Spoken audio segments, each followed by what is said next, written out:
കൊച്ചിന്റെ സ്കൂളിൽ നിന്ന് ഏയ്യ വന്ന് പറഞ്ഞ് എന്നാ ചോദിച്ചേ? ഞാനാണെങ്കിൽ അവള് മിണ്ടാട്ടം മുട്ടി നിന്ന് എനിക്കാണെങ്കിൽ ഒന്നും ഒരു അക്ഷരം പോലും അറിയത്തില്ല. പക്ഷെ എനിക്ക് റായും വായൊക്കെ അറിയാം, ഇതൊക്കെ എനിക്കറിയാം.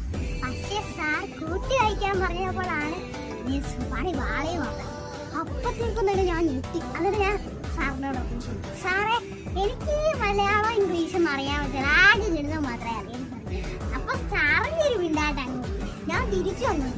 ലാസ്റ്റ് സാർ പറഞ്ഞു ഏത് ഗണിതം വേണമെങ്കിലും ഇട്ടാ ചെയ്യാൻ. അപ്പൊ ഞാൻ പറഞ്ഞു ആ ചെയ്യാം സാറേ, എത്ര പാടുള്ളതാണെങ്കിലും ഇട്ടാ. ഞാൻ ടപ്പേന്ന് പറഞ്ഞു കൂട്ടാനാണെങ്കിലും കുറയ്ക്കാനാണെങ്കിലും ഇട്ടോ. പിന്നെ സാർ വീണ്ടും ഒന്ന് മിണ്ടാട്ടം. അപ്പത്തേക്കും ഞാനാണെങ്കിൽ അത്ര ഉള്ളത്. പിന്നെ സാറങ്ങ് പോയി.